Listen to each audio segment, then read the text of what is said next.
धन धन सतगुरु तेरा ही आसरा, सत्संगियों के अनुभव। पूजनीय साईं शाह मस्ताना जी महाराज का रहमो करम, नलका टीले पर लगाओ। प्रेमी चौधरी व्यायाम चंद पुत्र श्री करम चंद ढाणी व्यायाम चंद वाली तहसील व जिला सिरसा से अपने पर हुई बेपरवाह मस्ताना जी महाराज की अपार रहमत का वर्णन इस प्रकार से करता है। पाकिस्तान हिंदुस्तान भारत बंटवारे से पहले हमारा सारा परिवार मिटगुमरी के पास के गांव में रहा करता था। मैंने हजूर बाबा सावन सिंह महाराज जी से नाम शब्द लिया हुआ है, इसलिए मैं अक्सर ही डेरा ब्यास में सत्संग पर जाया करता था। मैं सहनशाह मस्ताना जी बिलोचिस्तान वहाँ सत्संग पर देखा करता था। उस समय सहनशाह मस्ताना जी के पाँव और कमर पर बड़े बड़े घुंघरू बंधे हुआ करते थे।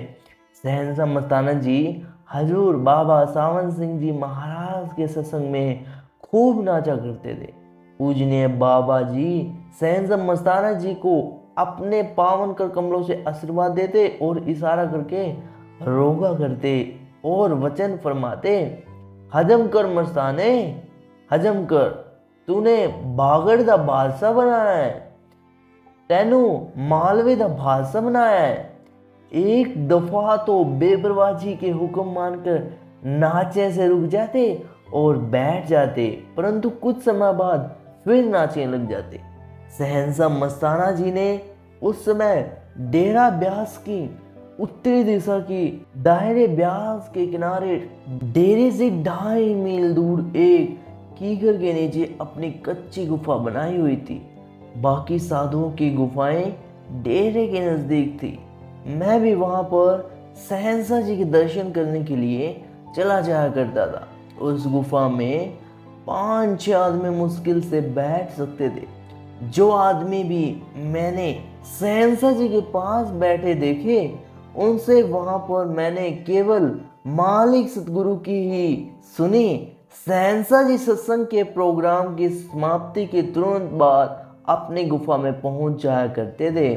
उसके बाद मुझे पता चला कि हजूर बाबा सावन सिंह जी महाराज ने बेपरवाह मस्ताना जी को रूहानी ताकत देकर सरसा भेज दिया है। उसी समय के दौरान हमें भी इधर हिसार जिले में जमीन अलाट हो गई।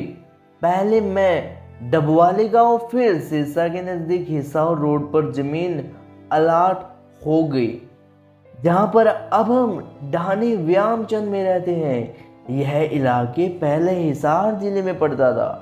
हमारा सारा परिवार बेपरवाह मस्ताना जी महाराज के सत्संग में आने लगा। हमारे सारे परिवार पर बेपरवाह मस्ताना जी की अपार रहमत हो गई है। जहां भी सत्संग होता हम अवश्य वहीं पहुंच जाते। मैं तो अक्सर डेरा सच्चा सौदा में आ जाता करता था। करीब 1958 की बात है। तब तक तो हम तालाब का पानी पिया करते थे। हमारे परिवार ने पानी के लिए एक नलका लगाने की योजना बनाई। पहले हमने अपने घर वाले टीले पर नलका लगाने की कोशिश की, पर नलका ठीक से सेट नहीं आया क्योंकि नीचे पत्थर आ गए। फिर हमने टीले के नीचे दोबारा लगाने की कोशिश की, नलका वहां भी सेट ना आया। हमारा सारे परिवार बहुत ही परेशान हो गया। मेरा लड़का मुझे कहने लगा कि तू रोज डेरा सच्चा सौदा जाता है, बाबा मस्ताना जी से अर्ज कर कि हमारा नलका ठीक नहीं लगता, नलका ठीक लग जाए। अगले दिन सहनशाह मस्ताना जी के चरणों में आर्ज करने के लिए साइकिल पर डेरा सच्चा सौदा सरचा पहुंच गया। यहाँ आकर मुझे पता चला कि सच्चे पातशाह जी रानिया गए हुए हैं। अगले ही दिन जब डेरा सच्चा सौदा रानिया में पहुंचा तो उसी समय बेपरवाह मस्ताना जी गुफा से बाहर आए। मैंने सहनशाह जी के चरणों में धन धन सतगुरु तेरा ही आसरा का नारा लगाया।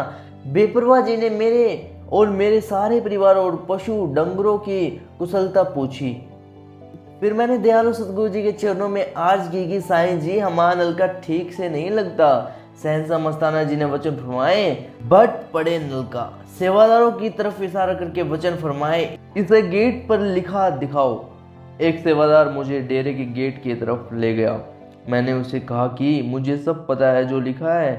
असल में शहंशाह जी डेरा सच्चा में सभी प्रेमियों को दुनियावी बातें करने से रोकते थे, इसलिए शहंशाह जी ने डेरों में लिखवा रखा था कि यहाँ पर केवल सिर्फ राम नाम की बात की जाए, नहीं तो डेरे से निकाली मिलेगी, यानी डेरे से बाहर निकाल दिया जाएगा।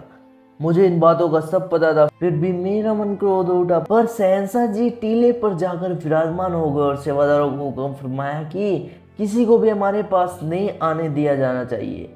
जब वहां पर मेरा कोई चारा न चला तो गुस्सा भरा हुआ वापस घर आ चला। रास्ते में मेरे मन ने मुझे अनेकों दलीलें दी। मेरा मन कहने लगा कि जो तेरी यहाँ की समस्या हल ही नहीं कर सकता वो आगे क्या कर देगा।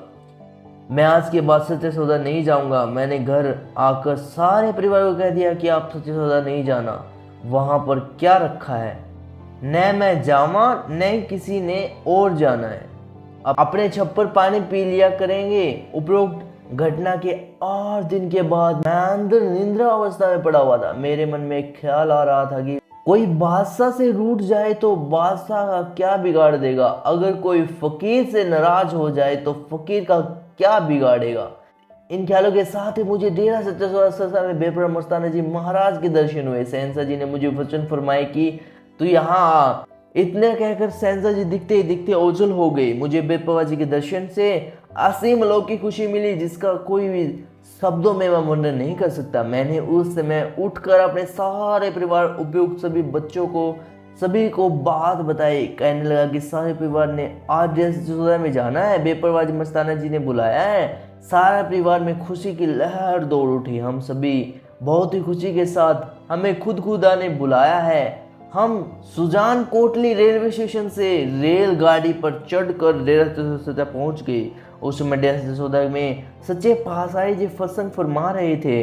जब मैं सत्संग के बीच में संगत से पीछे खड़ा हुआ तो शहंशाह जी ने दया दृष्टि मेरे पर पड़ गई।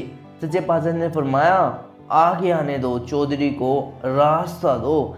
सेवादार मुझे आगे शहंशाह जी के पास बिल्कुल पास ले गए। दयालु दादार जी ने मेरे से पूछा, सुना भाई क्या हाल है नलके का। मैंने कहा, शहंशाह जी नलके की नालियां उखाड़ कर दीवारों के साथ लगा दिए हैं। नल का टीले के नीचे लगा लेते हैं तो एक पाइप ज्यादा लगती है, ऊपर लगा लेते हैं तो कम लगती है। नल का ठीक से नहीं लग रहा। बेपरवाह जी ने उसी समय मलोट के सेवादारों मिस्त्रियों को अपने पास बुलाया और हुक्म फरमाया, डेरे का सामान लेकर जाओ, चौधरी का नलका लगाकर और टीले पर ही लगाना है। हमने शहंशाह जी से वचनानुसार नलका लगाया जो अभी तक चल रहा है। पानी बहुत मीठा था तो अब तक आसपास के सभी ढानियों वाले भी पी रहे हैं। हमारा सारा परिवार पर बेपरवाह मस्ताना जी महाराज, परम पूजनीय शाह सतनाम सिंह जी महाराज और हजूर पिता सन डॉक्टर गुरमीत राम सिंह जी महाराज की अपार रहमत है। हमारा सारा परिवार मालिक का शुक्रिया अदा करता है। मेरे परम पिता पूजनीय सन डॉक्टर गुरमीत राम सिंह जी के चरणों में अब यही अर्ज है कि हमारे सारे परिवार को अपने चरणों में ऐसे ही लगाए रखना जी। धन धन सतगुरु तेरा ही आसरा।